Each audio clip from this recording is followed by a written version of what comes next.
Salut, c'est Julien de Réussir comme thérapeute. J'ai accompagné plus de 800 thérapeutes et dans cette capsule, je vais vous parler de ce que vous devez absolument savoir avant de vous lancer dans l'activité thérapeute.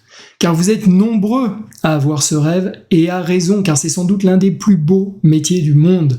Mais c'est aussi un métier difficile et concurrentiel et vous ne devez pas vous lancer tête baissée sans respecter un certain nombre de précautions que je vais vous présenter. La première, c'est d'abord que vous devez vous assurer d'avoir un pourquoi puissant.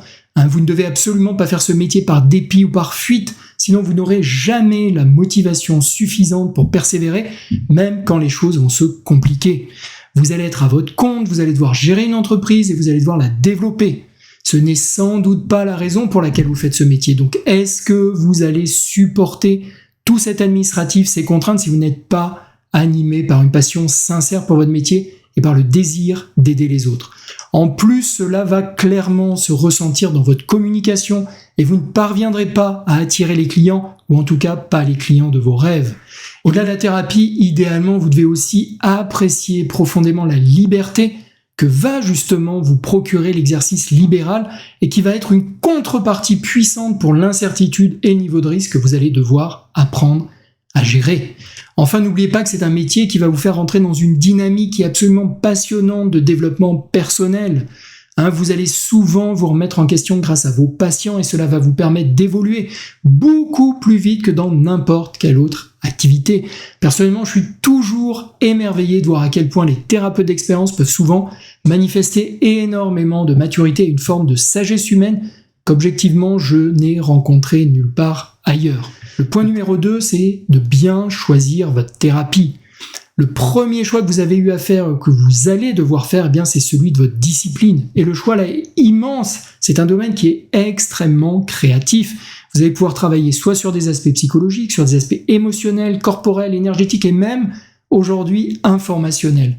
Et ça, vous allez pouvoir le faire de manière conventionnelle, avec des disciplines reconnues mais non conventionnelles, comme par exemple la sophrologie ou la psychanalyse, ou même carrément alternative. Et là aussi, faites le bon choix. Est-ce que la dimension corporelle est importante pour vous? Est-ce que vous êtes quelqu'un qui aime toucher, manipuler, plutôt manuel? Si c'est le cas, vous risquez très clairement d'être malheureux avec une discipline psychologique. Réciproquement, si vous êtes plutôt intellectuel, que vous aimez réfléchir, analyser, et que vous êtes moins manuel, alors partez sur une discipline qui travaille sur le mental. Pensez que vous allez devoir passer des heures à écouter, à parler. Est-ce que cela vous convient? Et physiquement, pour les disciplines manuelles, est-ce que vous aurez la force de manipuler vos patients à longueur de journée? Donc vraiment, est-ce que vous vous projetez dans ces disciplines? De même, dans le choix de l'école, je vous invite à ne pas le faire à la légère. Je vous invite vraiment à aller discuter avec des enseignants, avec d'anciens élèves, et je vous invite aussi à valoriser la solidité et l'expérience de ce corps enseignant, ainsi que le réseau et la notoriété de l'école. Enfin, je vous invite vraiment à écouter votre intuition, qui est souvent d'excellents conseils, une fois passés les autres critères. Je vous conseille également d'avoir dans votre boîte à outils une thérapie aux effets immédiats et si possible spectaculaires, car ça va être très important pour votre bouche à oreille, comme par exemple l'hypnose, le MDR, NERTI ou d'autres disciplines de libération émotionnelle. Il en existe de très nombreuses. Je vous rappelle que Réussir comme thérapeute, mon organisme de formation, propose de nombreuses formations à des outils passionnants, comme la thérapie d'acceptation et d'engagement, qui est une discipline qui a fait ses preuves, basée sur la pleine conscience, comme le coaching à l'arbre de vie, qui là aussi est un outil passionnant, métaphorique, qui va vous permettre d'aider vos patients à se renarcissiser, à développer une forte confiance en eux, notamment dans les transitions de vie, comme la process communication, qui est issue de l'analyse transactionnelle et qui a été utilisée par la NASA pour constituer les équipages et être certain qu'ils allaient pouvoir gérer des stress intenses tout en maintenant une bonne communication. Donc je vous invite à regarder ça, je vous mets les liens sous la vidéo. Point numéro 3, je vous invite, au-delà des choix qu'on vient d'évoquer, de vous former sérieusement. Surtout, ne bâclez pas votre formation. Sinon, non seulement ce n'est pas très éthique et vous prenez des risques pour vous, pour vos patients, mais en plus, vous risquez de manquer de confiance en vous-même, de ne pas avoir le niveau d'expertise suffisant pour convaincre vos clients, et cela va avoir un impact évidemment direct sur le développement de votre activité.